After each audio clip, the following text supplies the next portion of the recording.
Assalamualaikum warahmatullahi wabarakatuh. Selamat pagi, salam sejahtera untuk kita semuanya. Semoga hari ini kita diberi kesehatan, diberi semangat untuk tetap mengikuti DJJB dengan baik. Pada pagi hari ini saya akan mengobrol serius tetapi santai, santai tetapi serius tentang bagaimana menjaga semangat meneliti di SMA Negeri 8 Yogyakarta. Nah, untuk sesi ini saya akan ditemani oleh para alumni yang terlibat langsung di dalam kegiatan penelitian, dan untuk obrolan saya akan ditemani oleh Mas Ezra Putranda Setiawan, alumni SMA Negeri 8 tahun 2010 yang sekaligus adalah teman kolaborasi saya di dalam menjaga semangat meneliti di SMA Negeri 8 Yogyakarta.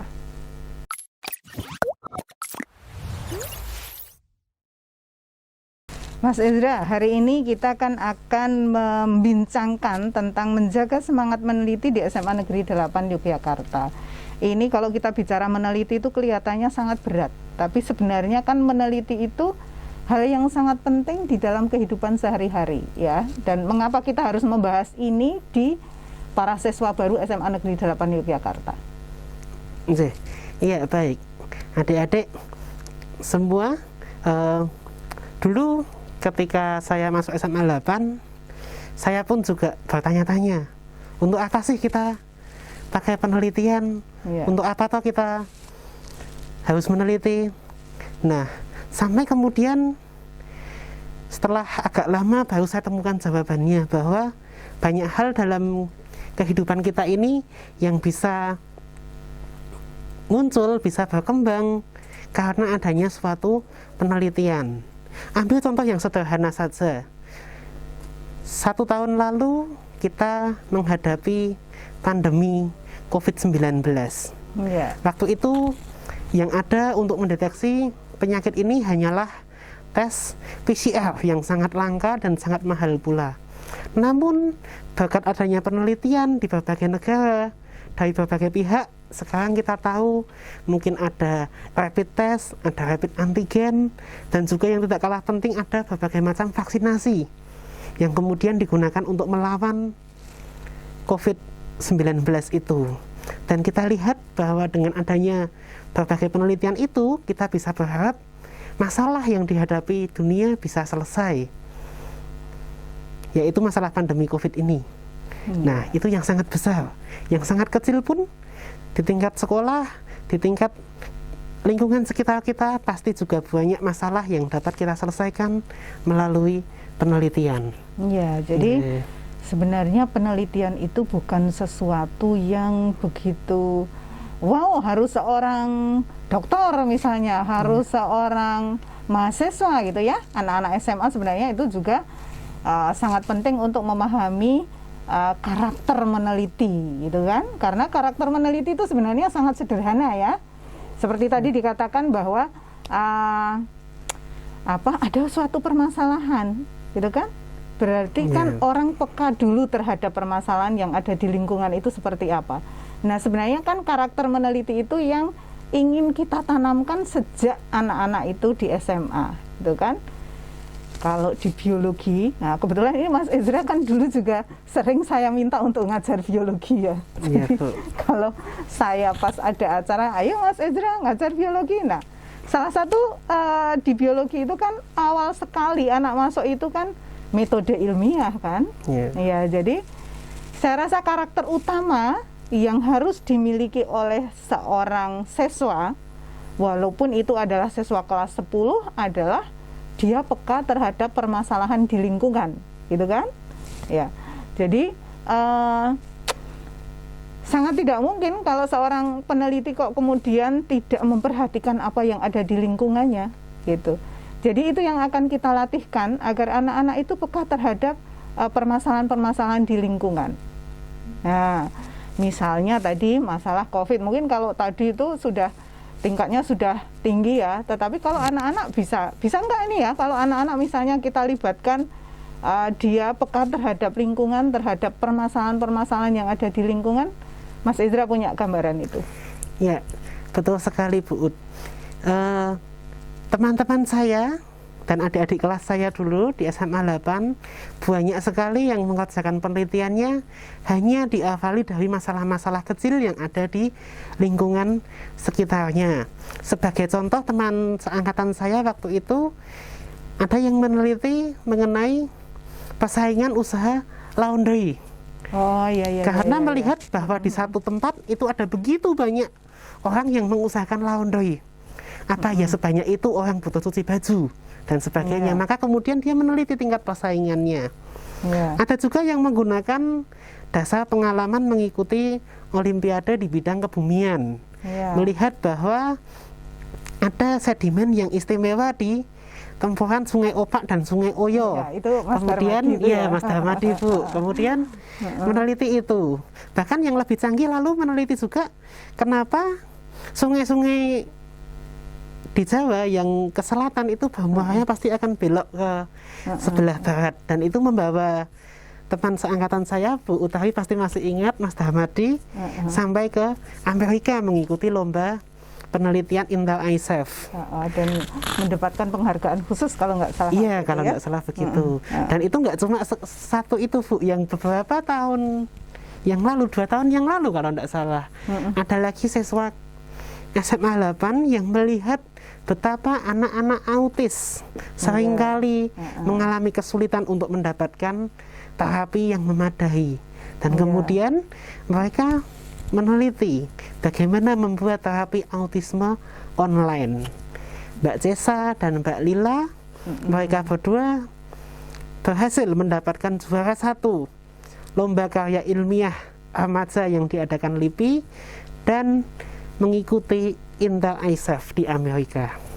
Masalah yang sangat sederhana ya, Bu. Kalau Mas Ezra, saya ingat loh dulu penelitiannya kan tentang pemilih pemula kalau nggak salah. Betul, ya. tentang pemilih pemula. Itu karena waktu itu pas mau pemilu apa ya? Iya, mau pemilu. Kemudian anak SMA sebagai pemilih dengan caleg yang begitu banyak, partai yang begitu banyak, apa sih yang diketahui, apa sih yang nantinya akan mempengaruhi, oh saya mau milih si A, saya mau milih si B, apa sih sebab yang mempengaruhi, itu yang waktu itu saya teliti. Iya, jadi kan pasti karakter pertama yang harus dimiliki adalah dia peka terhadap lingkungan ya. Betul sekali Bu. Atau bisa juga gini, anak-anak sekarang kan suka ngegame gitu ya. Iya. Suka ngegame itu tidak berarti kemudian dia tidak peka terhadap lingkungan kan.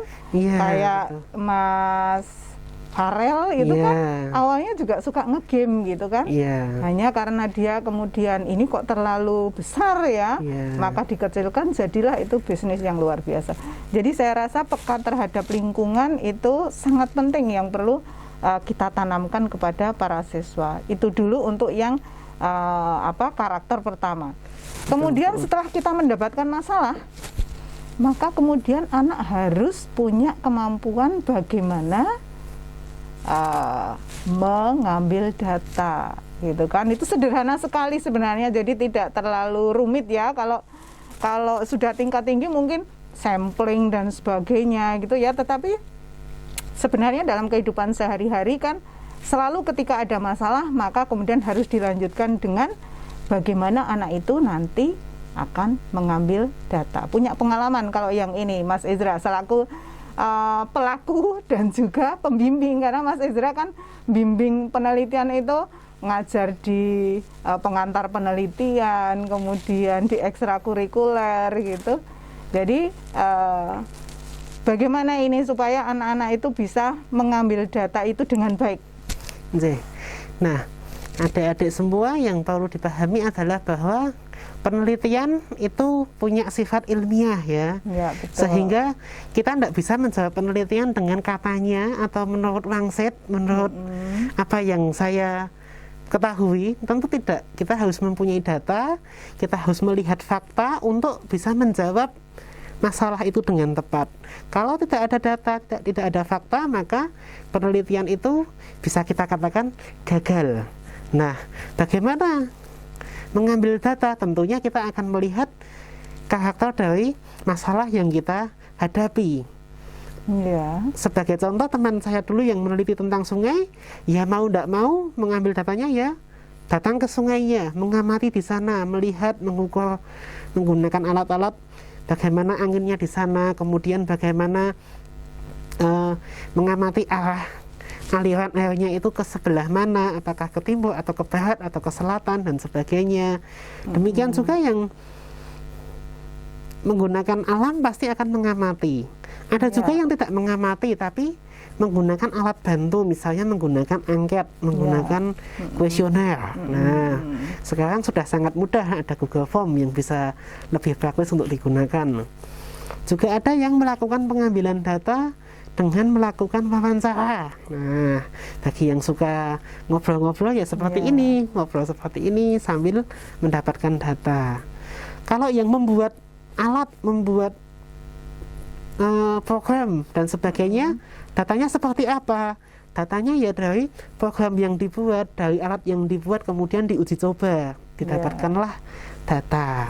Ya, jadi tadi sudah ada masalah, kemudian cara mengambil datanya juga tergantung dari masalah yang diambil gitu ya. Betul, Bu. Nah, tentang bagaimana ini nanti akan banyak kita pelajari di SMA 8 melalui kegiatan-kegiatan penelitian ya. Tetapi itulah karakter yang kedua. Kemudian yang ketiga, ketika kita sudah memperoleh data, maka ini yang paling penting, bahwa kita menyimpulkan, kita mengambil keputusan itu berdasarkan data yang ada, data dan fakta yang ada. Ini sangat penting karena apa? Karena saat ini kan seringkali kita mendengarkan berita-berita yang tidak benar gitu kan.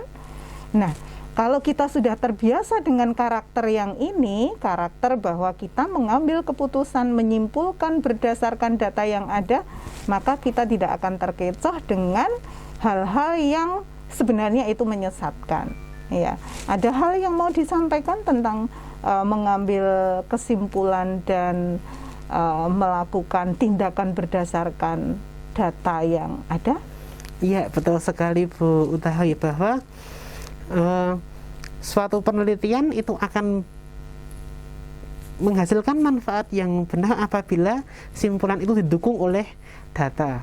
Dan apakah setiap data itu, sembarang data itu bisa digunakan mengambil kesimpulan? Tentunya tidak. Pasti data itu harus kita pastikan jumlahnya mencukupi. Kalau kita meneliti satu SMA 8, tapi yang saya tanya hanya satu anak saja, kelas 10 pula, yang barusan masuk, kira-kira dia tahu apa tentang SMA 8? Tentu datanya tidak cukup untuk menggambarkan keseluruhan SMA 8, misalnya begitu. Lain halnya dengan menanyai seorang yang pernah belajar di SMA 8 tapi 20 tahun yang lalu. Mungkin dia bisa cerita banyak tentang SMA 8, tetapi apakah informasinya masih sama dengan situasi SMA 8 saat ini? Nah, tentu kesimpulannya juga menjadi tidak tepat. Maka supaya tepat ya kita harus memastikan data yang kita ambil tepat, jumlahnya mencukupi, dari sumber yang tepat, sehingga nanti kita bisa mengambil simpulan yang juga tepat. Ya, saya jadi ingat ini Mas Ezra. Jadi kadar keilmiahan sesuatu itu sebenarnya ditentukan dua hal.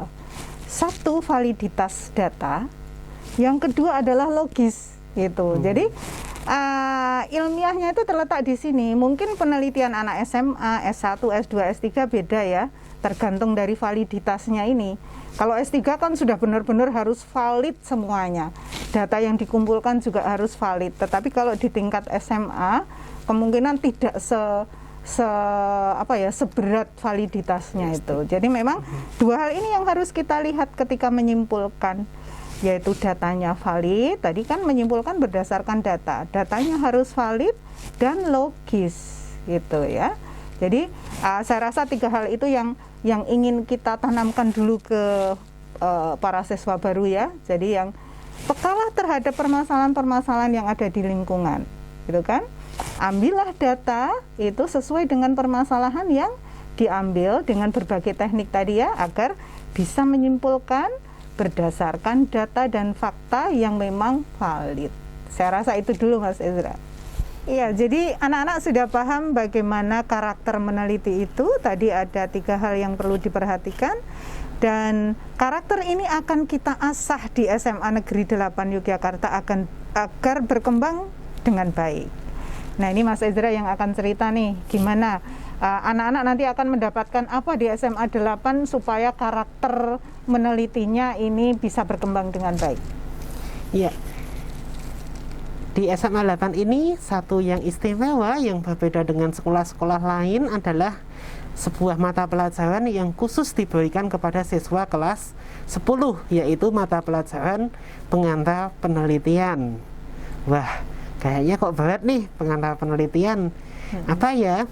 Nah, tentunya di SMP sebagian besar dari kita, termasuk saya dulu, belum tahu apa itu penelitian. Maka dalam pelajaran itu pertama-tama kita akan belajar dulu apa sih penelitian itu, macamnya apa. Kita juga bisa belajar dari tokoh-tokoh peneliti khususnya yang ada di Indonesia. Nah, setelah mengenal itu, kita juga akan melihat hasil-hasil penelitian yang dilakukan oleh kakak-kakak kelasmu maupun oleh siswa-siswa SMA, SMP dari sekolah lain. Salah satu sumbernya yang biasa kita gunakan adalah majalah Sagasitas. Nah, ini di sekolah ada nih banyak. Di sini ada dokumen karya-karya penelitian anak-anak SMA, bahkan mungkin SMP, khususnya di daerah istimewa Yogyakarta. Ada banyak kakak kelasmu yang karyanya sudah dibukukan dalam jurnal Sagasitas ini. Kelihatannya tim redaksinya ada saya itu. Iya, Bu Utari, betul. Ini tim redaksinya salah satunya adalah Bu Utari. Nah, setelah melihat contoh-contoh penelitian, tentu langkah selanjutnya adalah merancang apa yang akan kita teliti. Nah, dalam proses merancang itu kita akan banyak berdiskusi, banyak mendengarkan sharing dari kakak-kakak kelasmu yang sudah pernah melakukan penelitian. Bagaimana sih mereka bisa menemukan masalahnya, memfokuskan dan sebagainya. Dan dari hasil penajaman itu kita akan punya suatu proposal penelitian sederhana. Ya. Nah, ini Mas Ezra, pengantar penelitian itu dulu awalnya kebetulan saya ikut membidani gitu.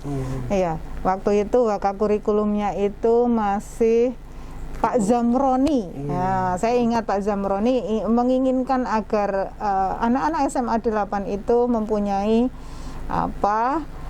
keterampilan meneliti yang lebih dibandingkan dengan yang lain. Nah, ini sebenarnya pengantar penelitian itu adalah tahapan untuk memperkenalkan para siswa ke dunia penelitian, gitu ya. Jadi memperkenalkan. Setelah memperkenalkan sebenarnya meracuni ini, Mas. Jadi meracuni agar mereka itu keranjingan untuk penelitian gitu ya. Jadi meracuni dalam hal yang baik gitu. Dan tadi melalui kegiatan-kegiatan seperti tadi ya. Ini kan Mas Ezra juga sampai saat ini masih memegang gitu. Kalau yang ketika online terus kegiatannya seperti apa, Mas? Nah, baik. Nah, setelah tadi kalian membuat proposal penelitian, proposal itu kan baru rancangan, baru rencana, belum ada hasilnya.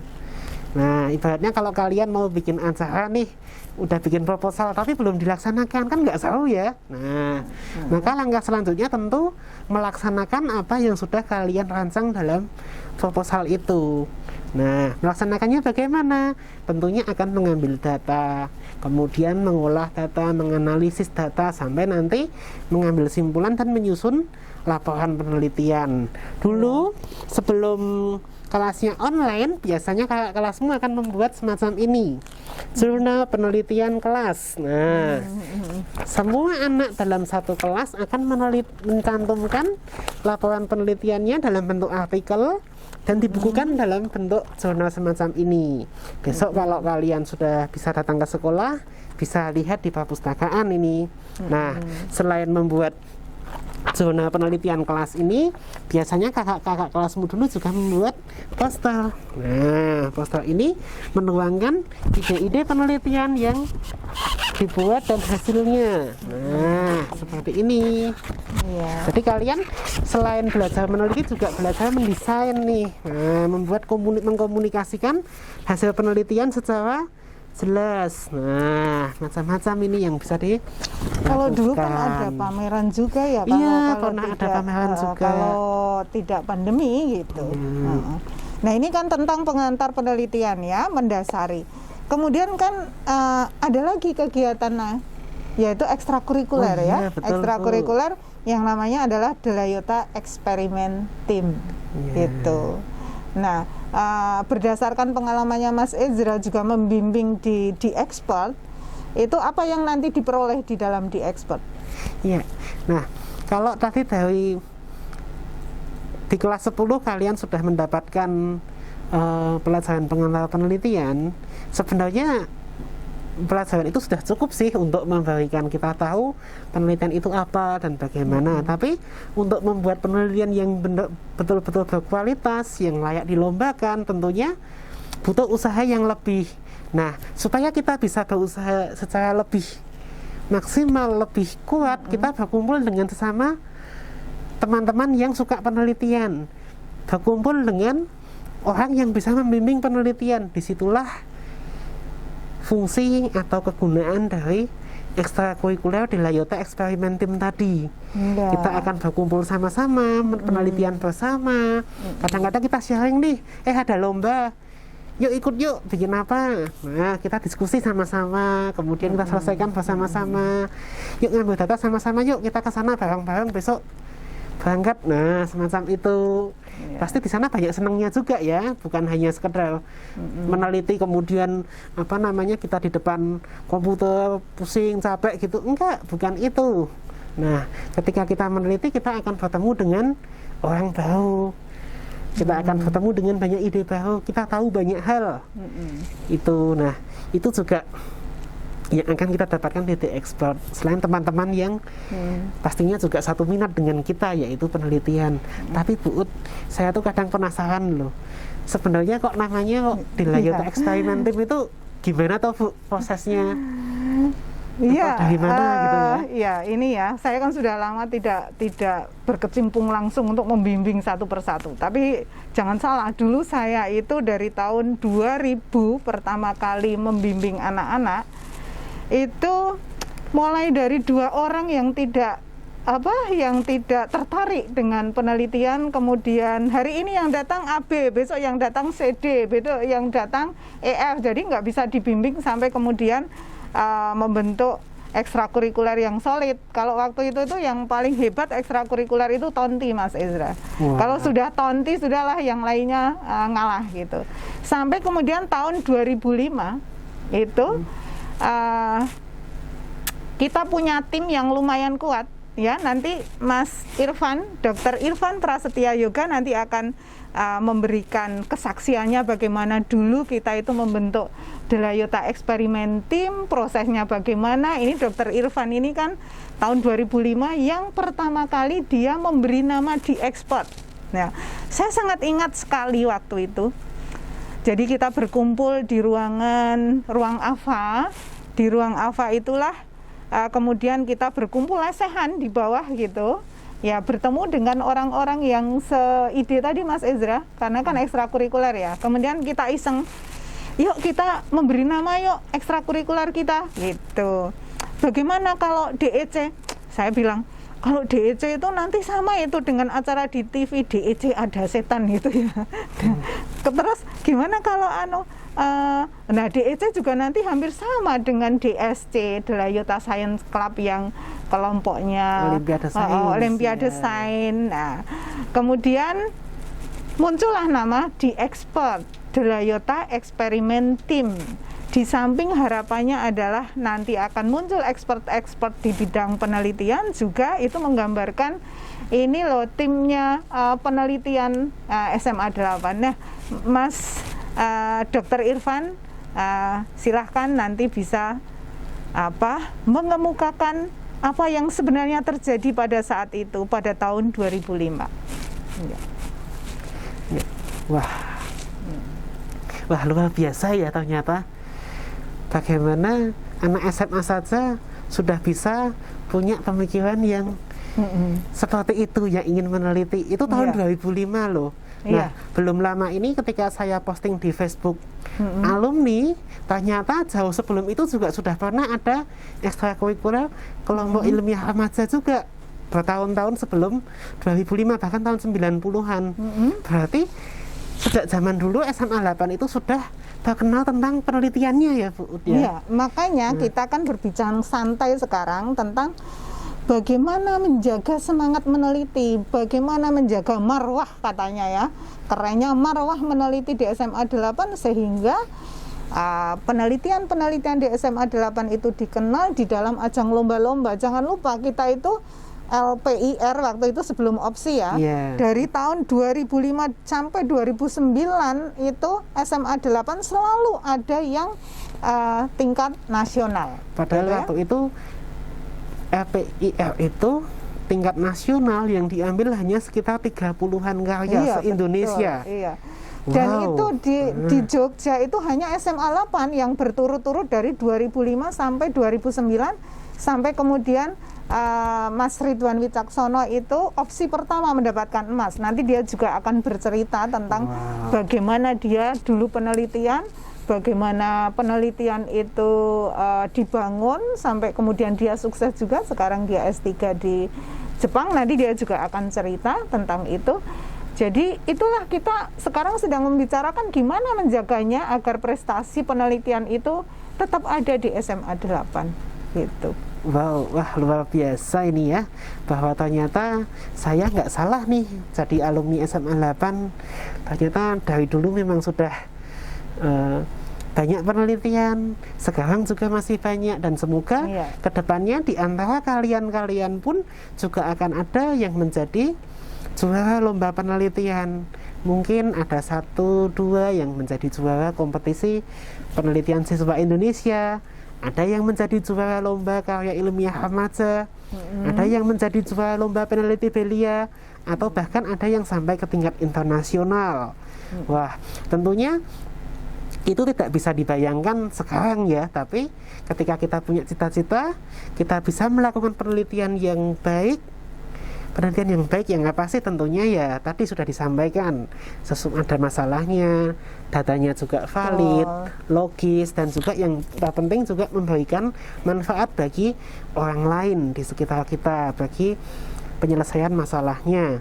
Nah, Bu Utari, saya yang masih penasaran nih, kalau dulu supaya bisa penelitian hanya bisa ikut ekstra itu, apakah sekarang ada kesempatan yang lebih banyak untuk siswa itu bisa meneliti dengan lebih fokus, dengan lebih tekun, lebih terarah, lebih terbimbing, sehingga nanti hasilnya juga lebih bagus, Bu? Iya. Jadi sejak 2 tahun, berarti ini tahun ketiga itu ada kelas keberbakatan. Sebenarnya ini muncul dari Pak Rudi waktu itu, pengen agar tadi menjaga marwah penelitian di SMA 8. Maka dibuatlah kelas keberbakatan, diantaranya adalah keberbakatan penelitian. Nah, tetapi ketika kita mau menjadikan dalam satu kelas itu ada sinyalemen gitu, nggak boleh nanti dikira itu adalah kelas eksklusif gitu. Makanya kemudian kita membuat kelas namanya pull out, ya. Jadi itu memang ada aturannya. Pull out itu adalah anak-anak yang memang benar-benar minat di bidang penelitian, maka kita ambil dari kelas-kelas pagi itu untuk diberikan pembekalan khusus. Tentu saja di sini berbeda dengan ekstrakurikuler ya. Jadi ini anak-anak kelas keberbakatan itu nanti akan punya waktu lebih banyak untuk mengerjakan penelitian, punya waktu lebih banyak untuk mendalami materi penelitian dan pembimbingan di penelitian gitu. Karena penelitian itu kan kalau mau dituruti nggak pernah selesai ya. Jadi kan, oh ini masih kurang penelitian lagi. Nah, anak-anak keberbakatan penelitian punya kesempatan untuk itu, dan punya kesempatan untuk lebih mendalami lagi tentang penelitian gitu. Jadi kurang lebih dasarnya kemarin seperti itu, Mas Edra. Ada lagi yang mau ditanyakan? Wah, luar biasa ya, Bu ya, kalau memang ada kesempatan yang lebih banyak. Apalagi kalau tidak salah sekarang di perpustakaan SMA 8 pun sudah ada koleksi buku yang memadai dan orang baca di lantai 2 yang sungguh-sungguh nyaman untuk mencari referensi tentang penelitian, kemudian untuk diskusi tentang penelitian juga. Betul. fasilitas koneksi. Yang juga tidak kalah penting adalah bahwa di SMA 8 ini banyak guru, banyak alumni yang memang juga punya concern ke penelitian dan Mas bisa Ezra dilibatkan kan juga alumni gitu ya. Kelihatannya gimana kalau kita mau melibatkan para alumni untuk ikut membimbing adik-adik yang memang punya keinginan yang besar di penelitian. Karena mungkin sedikit saya ceritakan gimana proses rekrutmen di kelas penelitian itu kan berasal dari minat dulu. Kalau memang tidak minat ya nggak usah mendaftarkan, tidak apa-apa. Jadi artinya anak-anak yang ada di kelas penelitian mestinya adalah memang punya minat besar di bidang penelitian. Jadi akan sangat sayang seandainya ini tidak bisa kita wadahi dengan baik. Jadi prosesnya itu mereka menyatakan minat terlebih dahulu. Kemudian yang kedua sekarang baru proses seleksi ini. Jadi mereka diseleksi, kemudian kita peroleh nama maksimal adalah 36 gitu. Nah, kalau 36 anak ini benar-benar penelitiannya bagus, ini sudah sumber variasi untuk lomba yang luar biasa. Bisa kita arahkan ikut ke KOPSI, bisa LKIR, bisa lomba peneliti belia, bisa ISPO. Nah, seperti itu. Hanya kadang kita memang susahnya itu adalah untuk membimbing mereka sampai benar-benar selesai, karena penelitian ini berbeda dengan OSN ya. Kalau OSN kan persiapannya 75% aja bisa maju. Nah, kalau pesaingnya 50% persiapannya bisa saja ini menang. Tapi kalau yang namanya penelitian kurang kesimpulan kan belum selesai gitu. Nah, maka dari itu dalam kesempatan ini juga akan sangat bagus jika para alumni ini ikut andil di dalam pembimbingan anak-anak di kelas keberbakatan juga. Bukan hanya di kelas keberbakatan, sebenarnya di ekstrakurikuler pun juga sangat penting karena kan itu untuk semua siswa ya, untuk semua siswa. Sementara kalau ini kan yang minat saja, yang minat lebih di bidang penelitian. Jadi kurang lebih arahnya seperti itu Mas Ezra. Jadi kan ada pengantar penelitian yang mendasari anak suka terhadap penelitian. Kemudian ekstrakurikuler ini untuk mengasah lebih dalam lagi supaya nanti siap untuk lomba. Kemudian kelas keberbakatan ini paginya juga sudah dapat, dan ekstranya dia juga harus ambilnya penelitian. Jadi ini harusnya lebih matang lagi, lebih siap lagi untuk lomba. Jadi kurang lebih seperti itu bagaimana kita menjaga marwah penelitian di SMA 8. Wah, luar biasa ya. Sekarang Bu Utawi semakin mantap, semakin hebat. Oh ya, adik-adik semua, jangan takut loh ya melihat, wah penelitian nanti pasti sulit, nanti jangan-jangan saya diminta membuat skripsi padahal masih mahasiswa, masih SMA. Kelas 1 pula udah diminta bikin skripsi. Sama sekali bukan seperti itu. Jangan dibayangkan bahwa Bapak Ibu guru pembimbing, alumni itu orangnya galak-galak, akan menyalahkan, ayo ganti, ini salah-salah. Sama sekali tidak akan ada yang seperti itu. Nah, ini karena Mas Ezra kan dosen, jadinya yang biasa dihadapi mahasiswa gitu ya. Iya, betul. Nah, kadang-kadang justru kakak-kakak kelasmu ini, dari pengalaman saya mengajak adik-adik kelas saya, jadi kakak-kakak kelasmu juga, dalam pembelajaran pengantar penelitian maupun dalam kelas keberbakatan, justru mereka itu sabarnya luar biasa. Tanya, Kak ini gimana, sampelnya harus gimana, Kak kalau saya butuh ini bagaimana, Kak ini masalah kayak gini saya harus apa. Justru mereka itu banyak sekali mendampingi, mengarahkan. Nah, nanti kan sungguh-sungguh loh ya. Ini nanti Mas Ridwan juga akan banyak bercerita bagaimana dia dulu prosesnya meneliti sampai juara. Ternyata di situ juga harus ada karakter satu lagi yang lupa tadi Mas Ezra, yaitu dia harus daya juangnya tinggi. Nah, gitu ya. Jadi ada lagi satu karakter, daya juangnya tinggi. Betul sekali Bu Ut.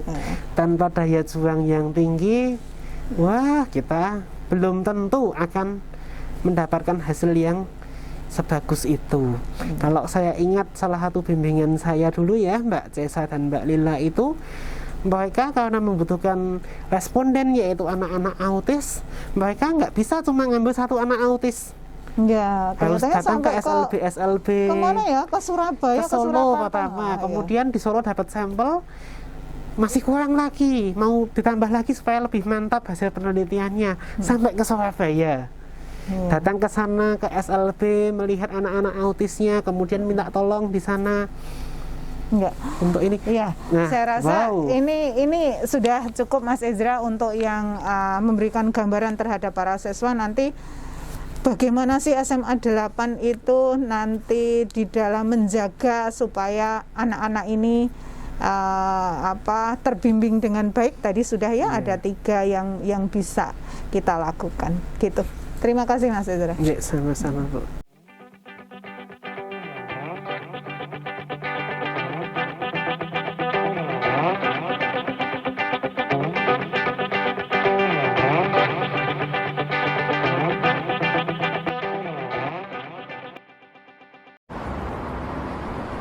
Assalamualaikum warahmatullahi wabarakatuh. Jadi itu sekitaran 1 minggu yang lalu ya, tiba-tiba ada kontak masuk nih. Ternyata dari salah satu guru favorit saya, yaitu Ibu Haja Sri Utari. Salam hormat Bu. Fam, bisa nggak bikin video nih soal sejarahnya di Expert? Bisa sih Bu, cuman ini waktunya tinggal 1 mingguan ini, apakah bisa? Sedangkan saya di sisi lain ada banyak proyek yang harus saya kerjakan gitu. Terus oke, kalau nggak bisa podcast deh. Podcast berarti saya harus datang. Nah, posisinya memang saya ada jadwal pengen pulang nih saat Idul Adha. Nah, ternyata PPKM diperpanjang. Bingung kan? Atau online gimana? Kayak Zoom gitu. Kita takutnya saya juga ada pekerjaan, nanti jadwalnya juga nggak bisa diatur. Akhirnya kita bikin video pendek ini. Yang penting saya hello, yang penting bisa nyambung lagi dan mungkin bisa menjelaskan lah setidaknya secara singkat bagaimana proses lahirnya di Expert dulu. Tak kenal maka tak sayang. Jadi perkenalkan, nama saya Irfan Prastia juga. Saya adalah lulusan Delayuta dari angkatan lulusan tahun 2006. Jadi saya masuk di tahun 2004. Kebetulan dulu saya menjabat sebagai ketuanya di Expert. Untuk pertama kali lahir adalah pada saat saya menjabat ketuanya, dan nanti bisa saya ceritakan bagaimana prosesnya terus akhirnya bisa terbentuk di Expert ini. Dan saya mau say hello, saya salam hormat pada Bapak dan Ibu guru. Melalui video ini bisa menyapa Bapak dan Ibu guru. Semoga Bapak Ibu guru dan juga adik-adik semuanya, kita semua dilimpahkan kesehatan, keberkahan lahir dan batin, dan semoga kita bisa melalui pandemi ini dengan baik. Dan back to topic, saya mau ngobrolin nih soal bagaimana di Expert lahir. Jadi di Expert itu dulunya adalah salah satu dari banyak ragam ekstrakurikuler. Jadi kalau kita ngerti zaman dulu ya, saya nggak ngerti saat ini seperti apa ya. Zaman dulu kita kalau udah belajar, ya ada mata pelajaran yang harus kita ikuti. Nah, di luar itu, di luar mata pelajaran, kita ada pilihan-pilihan ekstrakurikuler. Jadi kita pengen mau kemana, ada orang senang baris berbaris dia ikut tonti. Kemudian ada orang yang senang kesenian, seni peran, dia ikut teater. Nah, kalau yang orang-orang yang dia siswa-siswa yang dia senang dengan kegiatan meneliti, pengen tahu, dia senang dengan menulis segala macam. Nah, itu wadahnya adalah kelompok ilmiah remaja. Nah, zaman dulu itu memang sebetulnya adalah di Expert ini, nama ini kan kemudian kita sematkan di kelompok ilmiah remaja ini. Jadi dulunya adalah sebetulnya dari tahun ke tahun, dari tahun-tahun sebelumnya itu memang sudah ada kegiatan ini, tapi namanya adalah kelompok ilmiah remaja. Dan kebetulan memang pengelolaannya mungkin ya, memang peminatannya, terus pengelolaannya mungkin dalam tanda kutip kurang oke gitu, boleh lah dibilang begitu saat itu. Semangatnya itu kurang gereng gitu ibaratnya. Nah, akhirnya di tahun 2006 itu kebetulan memang kakak tingkat sudah harus memang mengestafetkan untuk kepengurusan itu. Akhirnya di tahun itu kita aklamasi, terus kemudian kita bentuklah, kita ada semangat baru untuk membentuk KIR ini lebih baik lagi gitu dalam segi kepengurusan, organisasi, dalam ya banyak hal di situ. Akhirnya kita memutuskan untuk membuat suatu nama yang unik. Why not gitu untuk bikin nama, karena nama itu adalah doa saat itu. Itu juga mencerminkan semangat kita gitu. Akhirnya saat itu saya ingat banget itu di ruang AFA sekitaran jam 10-an. Kita kumpul-kumpul ya, anak-anak 2004 2005 kita kumpul-kumpul bareng di situ. kita bahas, kita rembukan gimana nih, ini mau bikin nama apa yang bagus yang bisa untuk mencerminkan kita gitu ibaratnya. Nah akhirnya keluar tuh nama The Expert. The Expert itu adalah singkatan sebetulnya dari Delayota Experiment Team. Jadi tim kumpulan dari siswa-siswa yang senang untuk meneliti, senang untuk pengen tahu sesuatu, senang untuk menulis gitu. Nah akhirnya ini dari tahun itu ternyata sampai saat ini di Expert itu ada. Makanya kemarin saya dikontak sama Ibu Hajah Sri Utari, saya cukup ada terharunya. Kenapa? Karena berarti nama ini masih ada, nama ini masih eksis gitu loh. Dan memang sejarahnya bagaimana sih? Sejarahnya seperti itu. Dan dari tahun itu ke depan, di tahun berikutnya itu saya masih ingat banget banyak dari anggota dari The Expert itu menyabet banyak banget juara. Jadi dari bidang IPA, IPS ya, bahasa, dari esainya gitu. Itu banyak banget prestasi-prestasi dari teman-teman The Expert di kancah lokal, regional, se-Jawa, se-DIY gitu, bahkan sampai level nasional. Saya masih ingat banget, banyak banget kejuaraan dari lomba-lomba dari universitas, dari LIPI ya, kita banyak banget mengikuti event-event membawa nama Delayota ke pelosok Nusantara. Itu seneng banget gitu, nama kita disebut, nama SMA kita disebut, itu seneng luar biasa, dan kita ada rasa bangga tersendiri gitu. Dan itu membuat banyak dari teman-teman Delayota itu menjadi ada sisi positifnya ya, misalnya boleh cerita termasuk saya. Jadi dari banyak lomba itu ternyata membawa kita untuk masuk universitas itu tanpa tes, itu dari sini, dari The Expert ini gitu. Makanya ruh dari The Expert ini harapannya itu sampai di kalian semua, sampai di adik-adik yang saat ini kalian ikut DCCB ya. Kalian harus ada rasa passion ini ya, jiwa ini semoga masih ada gitu. Saya nggak ngerti saat ini bentuknya bagaimana The Expert ini di Delayota, tapi harapan saya jiwa ini terus ada gitu. Jadi begitu deh ceritanya, sedikit aja sepotong nih, berarti kalau kue besar saya coba deh ambil sepotong kue ini untuk dibagikan ke adik-adik semua untuk mencicipi. Tinggal nantinya kalian setelah mengetahui rasanya tadi, semoga rasanya ini menular gitu. Akhirnya kalian bisa benar-benar bikin kue versi kalian sendiri, kembangkan diri kalian ya sesuai karakter dan passion kalian. Saya yakin The Expert ini dengan Bapak Ibu guru di dalamnya yang tim tanknya Delayota, saya yakin itu udah luar biasa banget. Yakin kalian, kalian berada di tempat yang tepat, kalian berada di di sekolah yang sudah bagus untuk mesinnya ibaratnya gitu. Tinggal kaliannya aja, kalian mau mengembangkan diri sejauh mana. Saya yakin Bapak Ibu guru akan menyupport kalian untuk membentuk karakter kalian dengan jauh lebih baik lagi. Apalagi di masa saat ini ya. Zaman dulu, zaman yang jadul, zaman yang mungkin informasi susah banget untuk didapatkan, tidak semudah saat ini seperti itu. Jadi harapan saya ya, video ini bisa bermanfaat banyak buat adik-adik semua, dan bisa menjelaskan bagaimana ruh The Expert itu hadir, dan semoga pesan saya lanjutkan gitu. Mungkin itu saja dari saya, kurang lebihnya saya mohon maaf.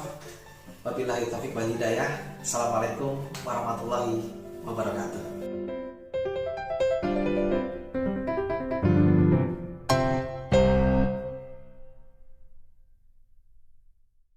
Nah, anak-anak semuanya, kalian tadi sudah menyaksikan obrolan saya dengan Mas Ezra Putranda Setiawan. Kali ini kalian saya ajak untuk mengikuti salah satu alumni SMA Negeri 8 Yogyakarta yang berhasil mendapatkan medali emas pertama opsi Olimpiade Penelitian Siswa Indonesia tahun 2009. Sebenarnya banyak penelitian yang bisa kalian ikutkan di dalam lomba, misalnya lomba peneliti belia, kemudian lomba karya ilmiah remaja LIPI, kemudian ISPO, kemudian yang paling sering dan paling banyak diikuti yaitu sekarang namanya KOPSI, Kompetisi Olimpiade Penelitian Siswa Indonesia. Seperti apa sih kompetisinya, kemudian bagaimana perjuangannya? Ini ada kesan dari Mas Ridwan Wicaksono yang kebetulan dia itu adalah ketua OSIS tetapi juga pemegang medali emas pertama untuk Olimpiade Penelitian Siswa Indonesia. Selamat menyaksikan.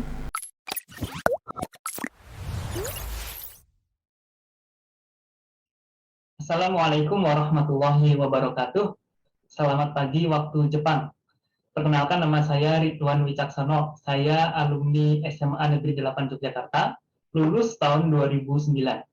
Setelah lulus, alhamdulillah saya lanjut ke Teknik Elektro UGM, dan saat ini saya menjadi mahasiswa S3 di Chiba University di Jepang. Alhamdulillah kemarin saya dihubungi Bu Tari untuk berbagi pengalaman selama menjadi siswa di SMA Negeri 8, dan juga berbagi pengetahuan tentang penelitian, tentang organisasi, ataupun tentang kehidupan akademik saat menjadi siswa. Nah, sebelumnya saya juga berterima kasih kepada Pak Rudi, dan dulu kita sering sekali ketemu di acara penelitian siswa SMP SMA di Jogja, saat itu di Sagasitas, dan beberapa kali juga sempat mengisi pengantar penelitian di SMP Negeri 8 Yogyakarta. Baik, teman-teman, saya ingin sedikit mempersembahkan presentasi, semoga presentasi ini bermanfaat.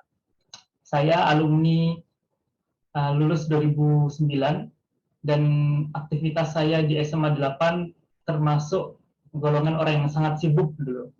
Dulu saya aktivis dari kelas 1, aktivis berbagai macam kegiatan ekstrakurikuler. Kalau tidak salah, ada 8 ekstrakurikuler yang saya ikuti selama saya menjadi kelas 1. Namun, setelah kelas 2, saya mengevaluasi diri dan saya fokus menjadi ketua OSIS SMA Negeri 8 tahun bakti 2007 sampai 2008. Dan alhamdulillah di tahun ketiga atau di kelas 3, saya aktif di penelitian dan bisa menjadi salah satu pemenang medali emas Olimpiade Penelitian Siswa Indonesia yang pertama. Nah, sedikit saya nanti akan sharing, semoga ini bisa memacu karakter dan kreativitas teman-teman dalam menghidupkan suasana penelitian di SMA Negeri 8. Baik teman-teman sekalian, sengaja saya persiapkan presentasi ini untuk teman-teman agar bisa memacu berpikir ulang apa yang harus saya lakukan setelah masuk di SMA Negeri 8 Yogyakarta. Kemudian setelah lulus dari SMA Negeri 8, mana arah yang akan saya tuju? Nah, sedikit banyak nanti saya akan menceritakan bagaimana strategi penelitian, kemudian contoh-contoh penelitian yang harapannya manfaatnya tidak hanya bisa dirasakan di ranah penelitian saja, tapi bisa dibawa sampai ke nilai-nilai menjadi siswa, selama menjadi siswa di SMA Negeri 8 Yogyakarta, apapun kegiatannya, apapun ekstrakurikulernya. Nah, nanti saya akan bercerita tentang sedikit pengenalan saya, kemudian rekan-rekan yang saya alami, yang saya temui, dan kegiatan-kegiatan yang saya lakukan selama menjadi siswa, kemudian menjadi alumni juga. Nah, saya lulus dari SMP Negeri 8 Yogyakarta, kemudian masuk ke SMA Negeri 8, itu tahun 2006 sampai lulus tahun 2009. Alhamdulillah bisa lulus 3 tahun. Dan saat itu alhamdulillah saya termasuk orang yang mempunyai ranking tinggi di kelas A. Nah, ketika itu saya melihat teman-teman yang masuk di SMA Negeri 8 itu banyak yang tidak bangga, tidak senang. Kenapa? Karena kebanyakan mereka maunya masuk SMA 1 atau SMA 3, kemudian ditolak, kemudian menjadi terlempar di SMA Negeri 8 Yogyakarta. Nah, dulu belum ada sistem zonasi. Nah, saat itu yang saya merasa kesal dengan teman-teman adalah kenapa mereka begitu tidak menerima dengan keadaan SMA Negeri 8. Kebetulan saya memilih SMA Negeri 8 ini adalah pilihan pertama. Saya dulu bisa masuk SMA 1 atau SMA 3 dengan NEM saya yang cukup tinggi, namun saya sudah putuskan mantap dengan SMA Negeri 8 Yogyakarta. Kenapa? karena dulu saya ingin ikut kegiatan PMR di SMA Negeri 8 Yogyakarta. Nah, kebetulan dulu saya aktivis PMR sampai Jumbara Nasional, sehingga saya ingin menghidupkan PMR di SMA Negeri 8 Yogyakarta. Saya juga sudah jatuh cinta dengan taman yang ada di dalam SMA Negeri 8 Yogyakarta, dan saya sebenarnya suka dengan lingkungan SMA Negeri 8 Yogyakarta yang tidak terlalu padat. Kalau kita lihat di SMA 1 atau SMA 3 kan lingkungannya di tengah kota, kemudian ya ramai, kemudian kadang macet dan lain-lain. Nah, mulai sekarang, ayo kita mulai bangun persepsi bahwa di SMA Negeri 8 itu SMA yang keren juga loh, gitu. Kegiatannya juga oke-oke, kemudian prestasinya juga banyak.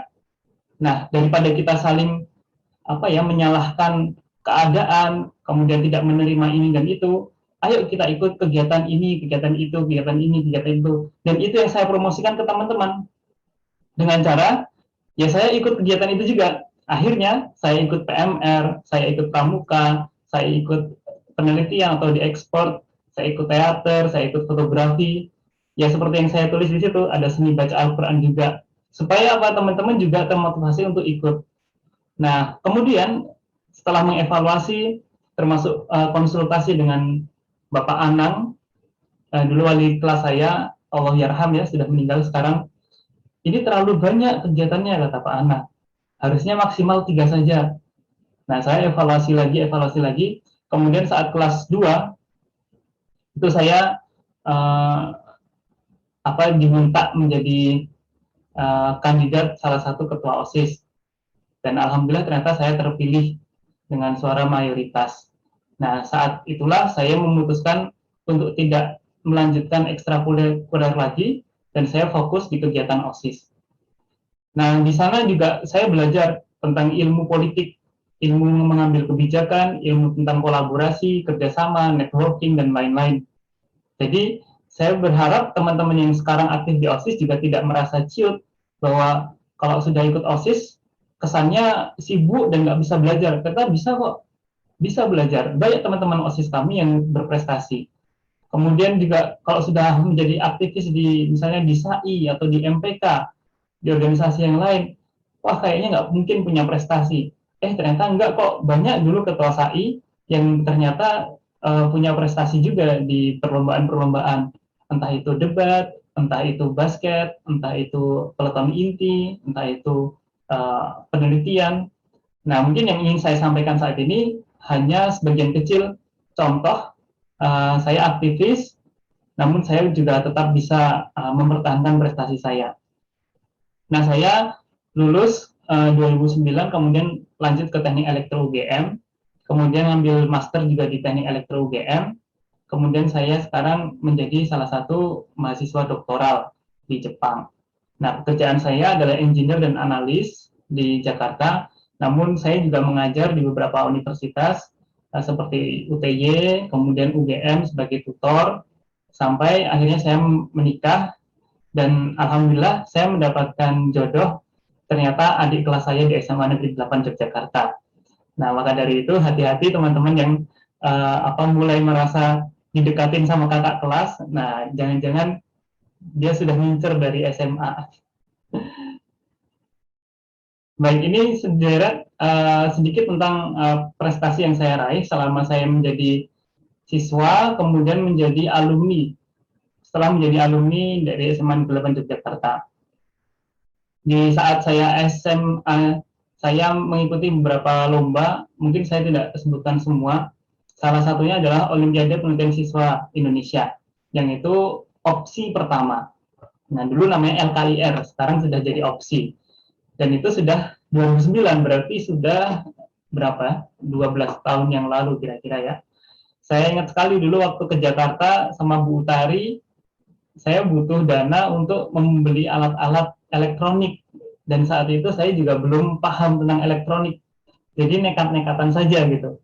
Akhirnya kami membuat proposal. Kami ajukan proposal itu ke kepala sekolah. Kalau nggak salah habisnya itu 1 juta. Tapi waktu itu 1 juta itu sudah sangat mahal sekali ya. Jadi butuh harus menekankan atau meyakinkan kepala sekolah bahwa riset ini akan berhasil. Gitu. Alhamdulillah akhirnya dapat dana dan bisa merancang. Nah, ceritanya bagaimana? Saya nggak punya skill elektronik saat itu, dan saya statusnya sudah kelas 3. Alhamdulillah ternyata lombanya itu pasca UAN, jadi saya saat itu masa tengah gitu, masa-masa menunggu masuk universitas. Dan saat itu juga saya sudah diterima di teknik elektro UGM. Jadi yang saya lakukan adalah hubungi guru fisika saya. Waktu itu ada Pak Haji, kemudian ada Bu Nuni, ada Bu Hajar.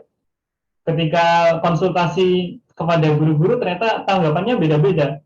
Ada, wah ini idenya bagus sekali, tapi saya nggak tahu elektronika. Kemudian ada yang mengatakan, wah ini sangat sulit diterapkan, ini bukan level siswa gitu. Jadi kadang saya termotivasi, kadang juga merasa down. Akhirnya saya lari ke Pak Mal kalau nggak salah, laboran fisika. Nah, Pak Mal ternyata lulusan teknik fisika, teknik elektro gitu. Kemudian sedikit-sedikit tahu. Kemudian, oh ini bisa nih pakai motor ini, pakai ini, komponennya ini. Tapi saya tetap bingung nggak bisa bagaimana cara merangkai alatnya, kemudian cara menganalisisnya. Saya waktu itu sangat blank. Akhirnya apa yang saya lakukan?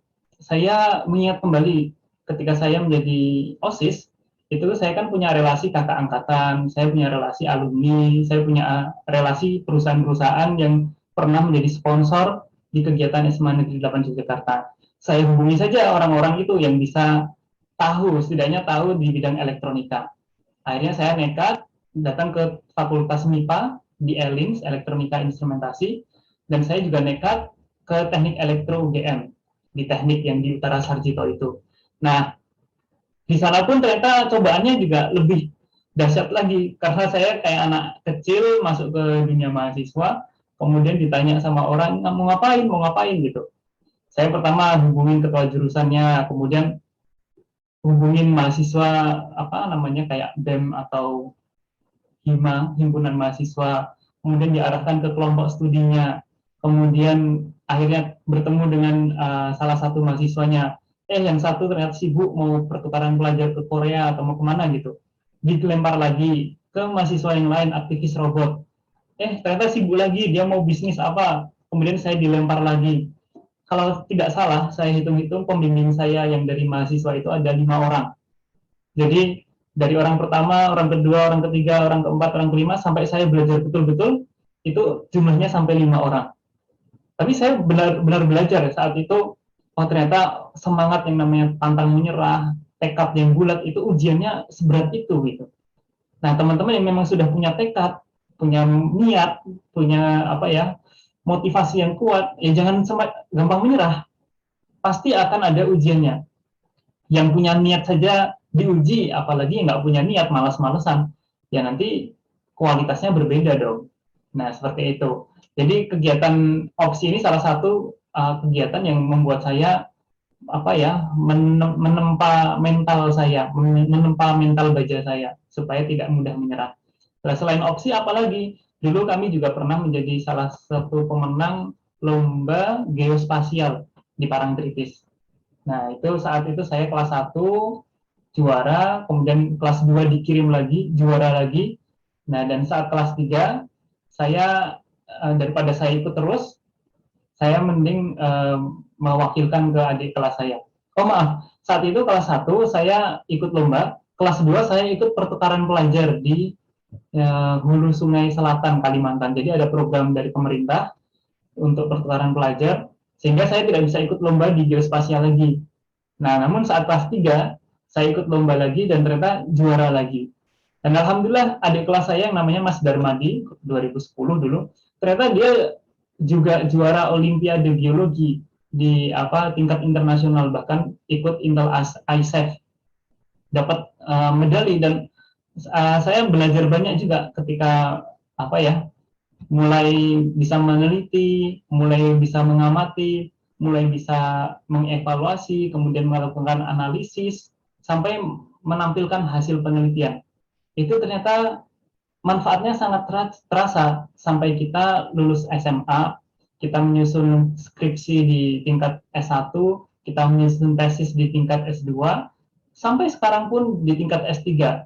Ilmu-ilmu penelitian itu menjadi sangat kokoh dan basic menjadi fundamental yang sangat kuat apabila nanti kita akan lanjut ke jenjang kuliah.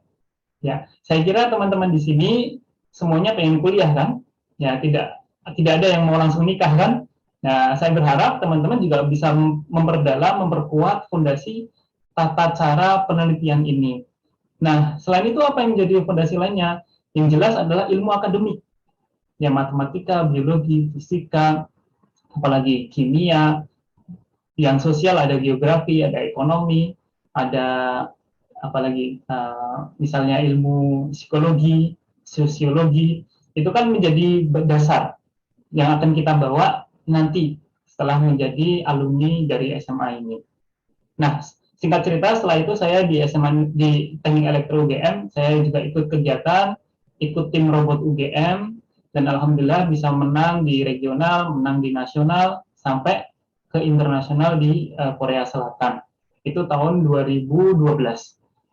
Nah, robot saya adalah robot humanoid, nanti akan saya tampilkan supaya bisa menjadi motivasi teman-teman. Ini adalah teknologi yang lama gitu. Harusnya 12 tahun setelah ini teknologinya harus lebih canggih lagi dan adik-adik sekarang yang berperan di situ. Saya lanjut di tingkat S2 dan saya ikut kegiatan startup. Saya membuat dan teman-teman membuat alat untuk memantau kualitas air, namanya Blumbang Reksa, dan saya menerapkan alat itu di tambak udang. Startup itu kayak perusahaan awal yang berbasis teknologi dan punya progres yang bagus dalam pemasukannya. Nah, di situ saya ditawari untuk ikut ASME iShow dari Association of Mechanical Engineering dari negara Amerika. Tapi pelaksanaan lombanya ada di India. Dan alhamdulillah saat itu kami berhasil menjadi grand final dan menjadi pemenang, mendapatkan juara kalau nggak salah sekitar $15.000. Nah, bisa dibayangkan berapa tuh kalau dirupiahkan. Jadi kalau teman-teman sudah berkecimpung di dunia akademik dan penelitian, jangan takut, itu ada peluang-peluang besar untuk menjadi pemenang, mendapatkan uang saku tambahan, mendapatkan bahkan medali seperti itu. Nah, saya di teknik elektro kebanyakan ya ngetemnya di lab-lab ini, lab digital system atau fundamental of electronics atau power of electronics. Jadi dari lab-lab ini saya mengasah diri saya karena saya sudah suka elektro dari SMP, saya suka elektronika. Dan di SMA 8 sayang sekali tidak ada ekstrakurikuler elektronika. Jadi ya semua harus belajar sendiri secara otodidak.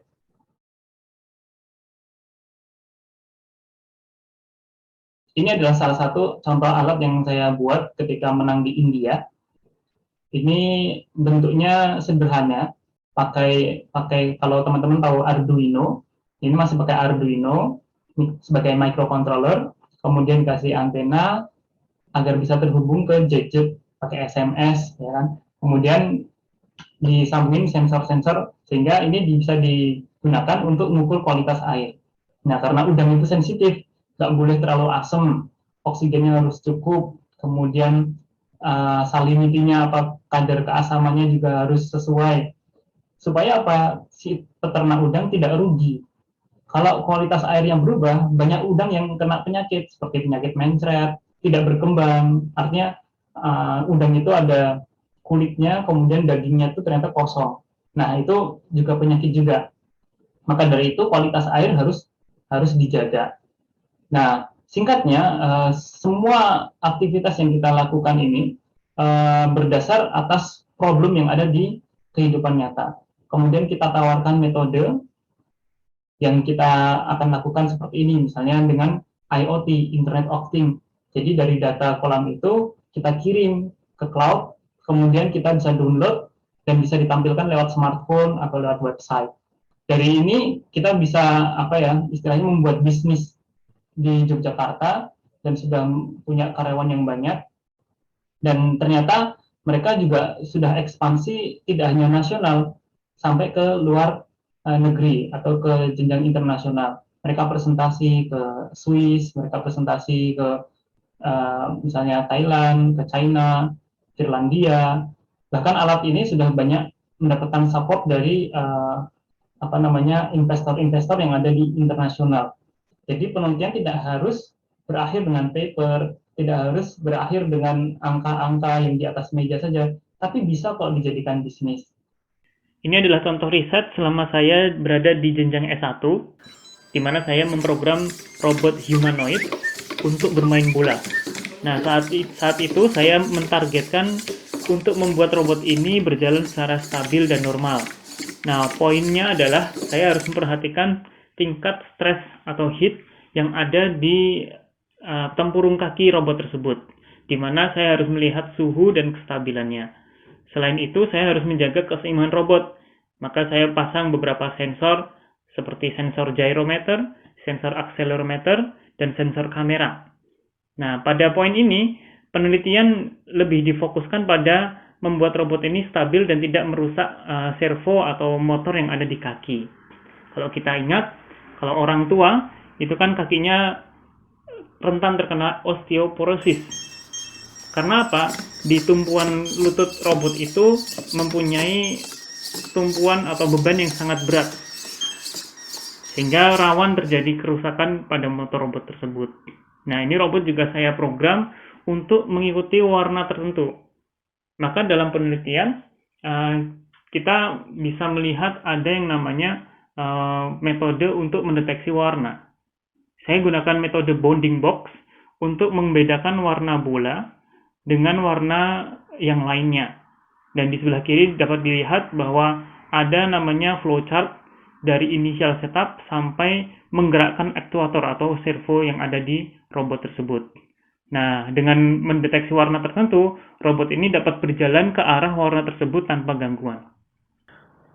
Penelitian selanjutnya adalah penelitian saya di jenjang S2, yang saat itu saya bergabung di tim mobil listrik nasional. Nah, saya diberikan amanah untuk fokus pada pembuatan inverter untuk menggerakkan motor listrik, di mana ada dua hal yang harus menjadi concern dari penelitian tersebut, yaitu pertama mengendalikan arus yang keluar ke motor, arus listrik ya. Yang kedua, membuat sistem proteksi agar motor atau komponen penyaklar atau komponen switcher itu tidak mudah terbakar. Nah, switcher di sini menggunakan suatu komponen yang namanya insulated gate bipolar transistor atau IGBT. Nah, selanjutnya ini adalah penelitian di jenjang S3. Saya diberikan sensei tantangan untuk meneliti tentang lambung manusia, di mana saya diminta untuk merekonstruksi sebuah image atau visualisasi physical fenomena yang ada di dalam perut. Nah, ada suatu penyakit namanya GERD, yang mungkin beberapa juga sudah tahu, atau asam lambung naik, biasanya seperti itu. Originality yang saya akan ajukan adalah mengubah nilai spatial conductivity yang ada di dalam perut menjadi nilai satuan pH. Nah, dari situlah saya bisa mengestimasi bahwa perut ini sehat, atau perut ini ada simptom seperti gejala muntah, asam lambung naik, ludah menjadi pahit, seperti itu. Atau memang perut ini juga sudah termasuk tidak sehat. Nah, ini dapat dilihat gambar-gambar yang saya rekonstruksi dengan metode EIT, Electrical Impedance Tomography.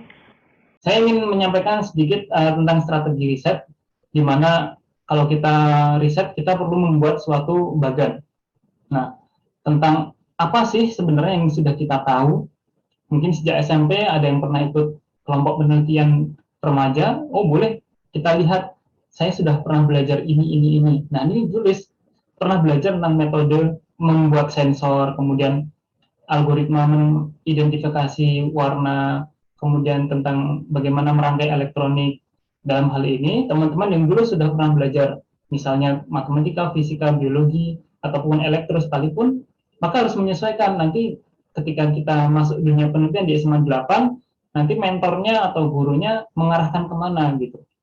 Supaya metodenya ini bisa digunakan untuk mengevaluasi kualitasnya bagus loh, oh penelitian ini masih baru loh, masih original loh. Terakhir, ya waktu kita terbatas, paling efektif kalau 1 hari kita ini bisa berkegiatan selama 16 jam. Ya, kalau rata-rata teman-teman tidur ya 8 jam, kemudian 16 jam itu dari berangkat sekolah sampai tidur lagi. Nah, di jenjang SMA ini kita harus mulai berpikir lagi, kan sudah tambah dewasa. Kita mulai bisa mengatur waktu, bagaimana harus ke sekolah, bagaimana harus mengatur kegiatan ekstrakurikuler, bagaimana harus mengatur hobi-hobi kita. Kita lihat ya. Nah, ini salah satu contoh saja. Kita perlu petakan nih. Kita di SMA ini ternyata ada beberapa blok yang harus kita isi. Tentukan saja. Misalnya, saya wajib akademik belajar, ya. Misalnya matematika, fisika, biologi dan seterusnya. Saya ingin meneliti, maka saya harus memporsikan waktu dalam 1 hari khusus untuk belajar tentang penelitian, untuk mengobservasi, untuk melakukan kegiatan penelitian. Kemudian, saya juga pengen aktif organisasi, dan saya pengen punya soft skill, saya punya kemampuan lain. Nah, ini bisa kita atur. Bagaimana misalnya menggunakan map ini. Dan sekali lagi, map ini tidak hanya digunakan untuk teman-teman saja waktu SMA. Nanti ketika kuliah, bahkan sudah bekerja, menjadi seorang guru, menjadi seorang peneliti, menjadi seorang engineer, menjadi seorang apalagi pengusaha dan lain-lain, ini perlu di mapping kegiatan perharinya. Nah, bisa jadi ketika kelas 1, porsi akademik saya 50%, tapi kelas 2 porsi akademik saya mungkin 30%. Ya, kita kan harus proporsional dan jujur. Maksimal kan kalau dijumlah 100%. Kalau 100%-nya 16 jam, berarti ya dikasih jam saja, 8 jam saya fokus di SMA belajar dari jam 7 misalnya sampai jam 3. Kemudian setelah itu saya kegiatan OSIS misalnya rapat atau persiapan panitia apa. Itu diporsi, satu setengah jam atau 1,6 jam. Ya kira-kira saja, tidak perlu saklek. Kemudian pulang ke rumah, apa yang harus saya lakukan? Nah, ini pun bisa bervariasi ya. Teman-teman di kelas 1 nanti bisa punya map yang seperti ini. Saat kelas 2 juga bisa diubah lagi, belajarnya mungkin jadi 5 jam, research-nya jadi 8 jam, organisasinya jadi 0 atau nggak organisasi sama sekali, soft skill-nya bisa jadi 0. Itu bisa saja. Maka kita perlu strategi, tergantung goal-nya teman-teman nanti apa. Kalau goal-nya teman-teman pengen jadi juara olimpiade, pengen jadi juara debat, maka yang difokuskan di situ, belajar materi-materi olimpiade, belajar materi debat, seperti itu. Nah, sekarang dari hal-hal seperti itu yang kita sebutkan tadi, setiap hari kita goal-nya apa. Nah, kita perlu mengatur dari goal yang utama, misalnya saya ingin jadi juara ISEF internasional, ya kan? Ya, secara penelitian muda atau young scientist, maka kita harus turunkan juga nanti strategi yang harus kita raih atau kita terapkan apa gitu. Kemudian prioritas kegiatan kita apa, dan puzzle-puzzle kita yang kecil-kecil apa. Misal, saya ingin jadi pemenang medali emas opsi. Kemudian saya harus punya strategi mencapai goal-goal harian atau target-target yang dipenuhi. Misalnya saya harus ikut seminar, saya harus baca paper, kemudian saya ikut kegiatan kompetisi, atau mungkin saya pengen jadi pengusaha muda, saya ikut kegiatan startup muda anak SMA gitu. Berarti saya harus berkolaborasi dengan yang lain, kita harus cari networking, kita harus punya skill kepemimpinan. Dari situ kita turunkan lagi, saya perlu yang namanya mengatur prioritas. Nah, prioritasnya apa? Berarti kalau saya pengen jadi pengusaha, saya memprioritaskan untuk mencari komunitas pengusaha muda. Kalau saya ingin jadi peneliti, saya memprioritaskan untuk mengikuti komunitas peneliti muda, seperti itu. Dan kita harus tahu batasannya. Ternyata komunitas yang seperti ini tidak cocok dengan saya tidak bisa ikut itu. Kemudian puzzle. Nah, puzzle-puzzle ini harus kita lengkapi. Misalnya, teman-teman di kehidupan sehari-hari kan punya banyak sekali pilihan ya. Bisa main-main, bisa melihat film Korea, bisa macam-macam ya. bisa belajar matematika atau yang lainnya. Nah, teman-teman perlu melengkapi puzzle-puzzle yang dibutuhkan untuk mencapai menjadi juara medali emas opsi. Nah, itu perlu di-list, kemudian apa sih yang harus dilengkapi gitu. Nah, mulai sekarang belajar untuk mengambil satu-satu puzzle itu, kemudian digabungkan. Nah, saran saya, setiap kita belajar di SMA, karena ini ada 5 semester kira-kira ya, ini S1, S2, S3, S4, S5, ini cerminan saja sebagai asumsi dasar 5 semester, apa sih yang harus saya targetkan. Maka bikin target yang sederhana saja, yang kecil-kecil. Misalnya kalau kita belajar tentang trigonometri, kita bertanya pada diri sendiri, ini sebenarnya apa sih? Kita ngerti apa alasan adanya trigonometri, kemudian kenapa harus pakai trigonometri, kemudian bagaimana cara memakainya, kemudian siapa yang berperan di sana. Oh, ternyata yang ngajarin trigonometri hanya guru matematika. Oh, ternyata ada alumni olimpiade yang bisa ngajar matematika. Kita harus list juga. Sebagai apa? Sebagai wadah untuk kita memperkuat informasi atau menggali informasi sebanyak-banyaknya. Nah, kemudian di semester 2, saya sarankan untuk praktis, untuk latihan. Entah itu latihan ngerjain soal matematika, atau dalam hal penelitian, latihan membuat latar belakang masalah, kemudian rumusan masalah, kemudian metode penelitian. Itu latihan. Karena kalau nggak latihan ya nggak bisa. Kita harus bisa memaksa diri kita untuk latihan gitu. Supaya apa? Ketika kita lomba nanti, kita sudah tidak gagap. Nah, kalau kurang latihan kan biasanya gagap, deg-degan, grogi, keringat dingin, macam-macam. Kemudian di semester 3, nah kita udah kelas 2 nih.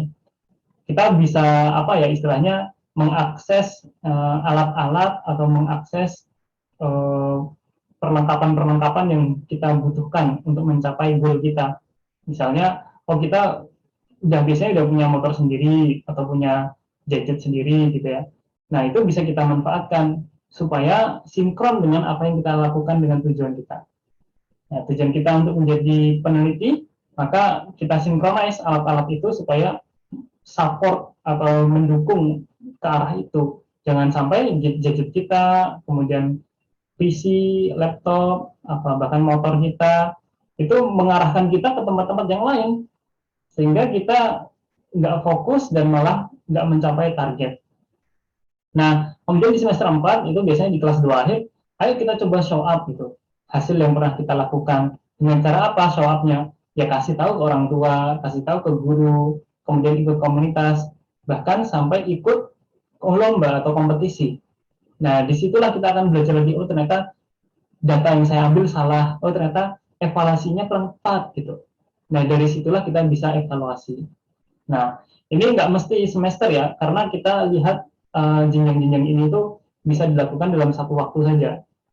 Misalnya kalau kita mau evaluasi tentang apa yang kita lakukan selama penelitian, maka kita istilahnya bisa membuat jembatan. Setelah dievaluasi itu apa sih yang salah, jembatan untuk menuju poin yang harus kita perbaiki. Seperti itu. Nah, ini yang perlu diwaspadai ya, banyak sekali distraction atau yang membuat nggak fokus gitu. Banyak setannya biasanya, sifatnya adiktif, bisa bikin candu. Nah, contohnya apa? Game. Nah, tentu ibu-ibu, bapak-bapak perlu tahu kalau siswa-siswa sekarang ini memang jauh lebih kreatif daripada orang tuanya gitu. Dan itu mungkin anak-anak kita nanti jauh lebih kreatif daripada kita gitu. Nah, ini salah satu beberapa contoh yang sering membuat anak itu istilahnya hilang fokus. Dan ini dialami oleh banyak orang, termasuk saya sendiri. Dulu saya waktu kuliah juga sempat main Dota gitu. Main Dota, ditunjukkan teman, kemudian main Dota. Ternyata setelah main Dota gitu, nggak cukup itu game 1 jam, 2 jam. Dan itu benar-benar menyita waktu, menyita konsentrasi, bahkan membuat saya nggak fokus. Akhirnya mau nggak mau saya harus bisa memaksa diri saya, meskipun sayang sih mendelete game gitu, menghilangkan game dari PC gitu. Tapi saya harus delete ini, kalau nggak di delete nanti bisa kecanduan, artinya saya delete. Nah, contohnya apalagi geng. Nah, geng ini awalnya cuma geng, oh biasa, lu nongkrong aja, ngobrol-ngobrol. Tapi lama-lama diajak konser, ya. Setelah konser nanti lupa waktu sholat, ya. Kemudian diajak sedikit-sedikit nyicipin rokok, ya lama-lama mabuk. Kemudian diajak ngeliteh gitu. Tahu ngeliteh nggak ya? Ya, nyerang SMA lain gitu ya. Nah, hal seperti ini harus jauh-jauh diproteksi. Kalau sudah ada bau-bau yang negatif, udah stop, harus di stop. Nah, kemudian drugs. Saya percaya kalau di SMA 8 insya Allah bisa terhindar dari yang namanya drugs ya. Tapi gejala-gejalanya itu mulai muncul ya sedikit-sedikit. Kalau misalnya apa namanya studi tour ya, ada yang ke Bali, kemudian di Bali mulai ngerasakan namanya tuak, kemudian minum sake, kemudian alkohol. Nah, ini banyak sekali guru-guru yang istilahnya lepas atau kecolongan gitu. Karena yang ikut gurunya sedikit, siswanya lebih banyak, dan nggak bisa mengendalikan semua. Nah, saya motivasi adik-adik, ayo jauhin yang seperti ini. Bahkan rokok ya. Saya pernah ditanya oleh mahasiswa saya, Pak, gimana Pak rokok itu? Saya langsung bilang haram. Karena secara medis sudah terbukti, secara dalil juga sudah ada, ya. Kemudian secara manfaat juga sangat kecil. Tapi Pak, rokok itu kan bisa memberikan inspirasi macam-macam. Tapi juga rokok ini juga mendolimi atau melukai atau bahkan mengganggu orang-orang sekitar. Nah, maka dari itu harus dihilangkan saja, dijauhi. Kemudian movie, termasuk video-video pornografi, ini membuat orang nggak fokus gitu. Ada teman saya, orangnya itu pintar gitu. Ketika kuliah dia pintar, dia lulusan SMA yang ternama di Jogja.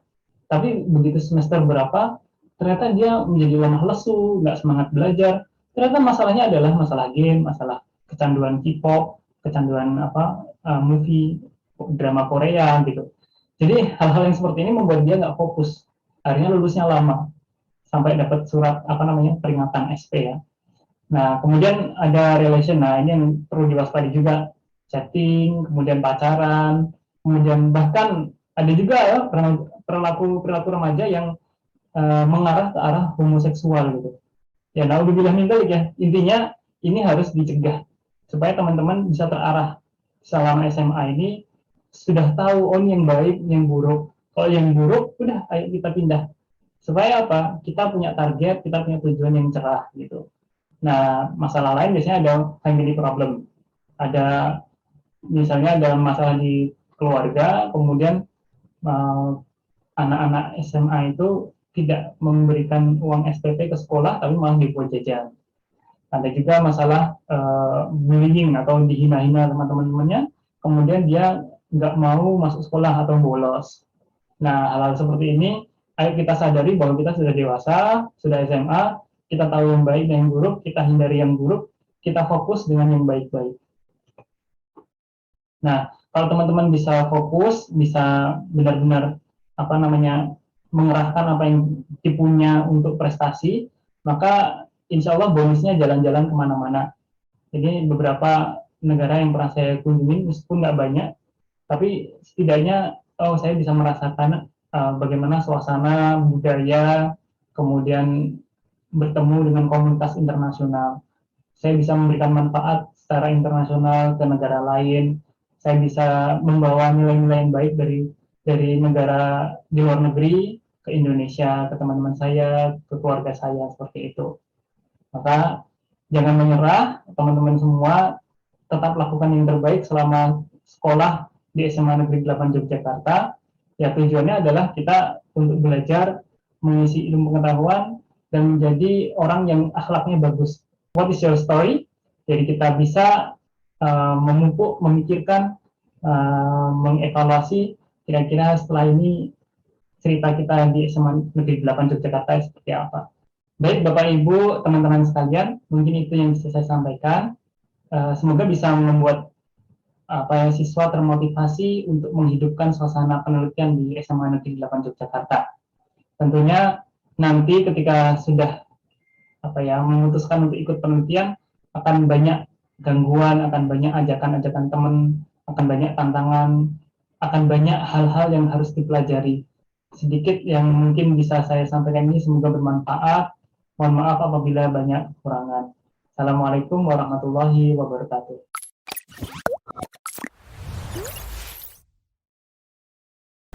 Baiklah anak-anak semuanya, siswa baru SMA Negeri 8 Yogyakarta yang berbahagia. Tadi kalian sudah mendapatkan gambaran bagaimana menjaga semangat meneliti di SMA Negeri 8 Yogyakarta. Nah, sekarang tibalah ada satu tugas yang harus kalian kerjakan terkait dengan tugas DCCP kali ini. Tugasnya sangat mudah, jadi tuliskan 5 masalah di lingkungan sekitar kalian yang perlu dipecahkan dengan penelitian. Ya, saya ulangi lagi. Tuliskan 5 masalah penelitian di sekitar kalian ya, yang bisa dipecahkan di dalam kegiatan penelitian. Terima kasih, tetap semangat. Assalamualaikum warahmatullahi wabarakatuh.